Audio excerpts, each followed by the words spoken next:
Okay, I need to address something. Now, I don't have a problem with the new intro. I think it's fine. There's more glim glam. We've got Ember and Steve and Sassy representing. That's all fucking stupendous. No, what I'm scratching my head over is something so fucking minor that it took me 8 episodes to notice it, and yet it became nothing short of baffling when I stopped to think about it. What is up with this picture? I know we're doing the friendship school thing and this is supposed to be a class photo, but we know this definitely isn't the entire student body of the school. Now you're probably thinking like, dude, this is just a shot for the intro that's meant to convey the idea of a friendship school. And I'm like, yeah, that part makes sense. But this is also the actual photo they took at the end of the season premiere, so I keep trying to imagine Twilight's in-universe rationale for this particular assortment of students, and every time I do, all I can figure is that her logic for this photo was the same as the show staff's logic for the photo. She was like, okay girls, let's put ourselves front and center here, elements of harmony, that'll be great for marketing this thing, then let's get these minorities in the middle here right behind us, excellent for publicity, and we just need a few more students to fill in the gaps back there, and bam, that looks like a fucking friendship school, doesn't it? This photo is a promo shot, both in our reality and in the show's universe. That shit's fucking deep, right? It's almost like you can overanalyze anything and make semi-profound sounding assertions by playing up and then tenuously connecting insignificant details. But why would you waste your time?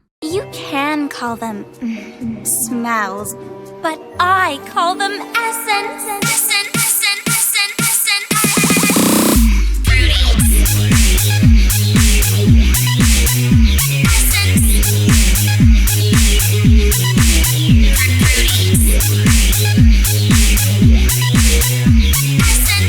So, Sunburst's like, why am I yelling? Well dude, it's because you're fucking ecstatic. You and Glimmy Glam get to go on your first friendship map mission together, and where should it take you but back where the madness all started? Oh, so there's this part where Spike offers to give Sunburst some advice because he's, quote, been on his fair share of missions, and Twi's like, you've only been on one, dude, to which Spike replies, and that's my fair share. The only way I can interpret this is that Spike is bluntly acknowledging his own insignificance. He's just like, yeah, I've only been on one mission, but hey, I mean, that's my fair share, right? Wouldn't want to give me too much time in the spotlight. Anyway, Glamour's like, man, it's not that I don't want to go home. I just fucking hate my dad. He treats me like I'm still a kid or something. Well, I mean, you are still his kid. Yeah, but how am I supposed to show everyone what a mature adult I am if my dad just, like, won't leave me alone? God. Yeah, I get what you're saying. My mom's so annoying. She's always trying to make me, like, do stuff or whatever.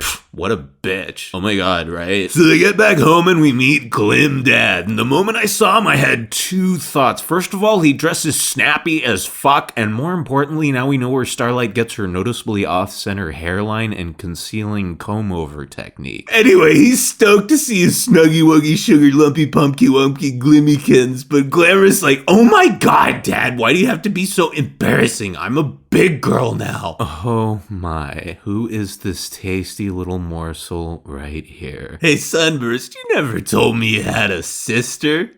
Our village needs the same thing you do, Sunburst. A clear plan for the future. Oh god, wait, no, she's just like my mom. Never mind. Ew, gross. You guys can have your fucking MILF threads or whatever, but I'm out of this one. Sorry. Peace. So, Glim Dad and Burst Mom, aka Stellar Flare, or Stella as I call her, are having a little bourgeois beef here because she wants to get rich by turning the town into a mall and he wants to keep the peasants out. And Stella's like, don't you know how much cash we could funnel into our pockets by setting up a retail strip in a gated community like this? The exclusivity will practically do the marketing for us and we'll have businesses competing for real estate and customers competing to get in. Yeah, and who's gonna work at all those shops? Filthy mud ponies and zebras. Next thing you know, they'll be building a low-income housing outside the town walls, which will be covered in graffiti, by the way. God damn it, Dad, my friend Maud is a filthy mud pony, and I find that fucking offensive. Sorry, chipmunk cheeks. And Sunburst's like, okay, this is obviously the friendship problem. We fix the shit as fast as we can and then we mash. So, Sunburst convinces his mom that making more money by exploiting the proletariat won't fill the gaping void left in her soul and her cooch since his father died, and Glimmy convinces her dad that mud ponies are people too. They make up and suck each other off a little, and these guys are like, okay, sounds good, see you guys at Heartswarming. Don't you want to stay for a minute and catch up? We would love to, but oh no, look at my leg, I have a compound fracture, better get to the hospital, see ya. Unfortunately, they have to stay because the taillights won't turn on, but on the plus side, we get to see this. Oh, Starlight. Now, I've seen some people saying this shit looks emo, but no. See, we've got too many skulls and horns going on for emo. Then we got some chains up here and this eyeball and these crystals. It's a grimy, alchemical horror aesthetic combined with guitars and leather straps, and I know exactly what that combination entails.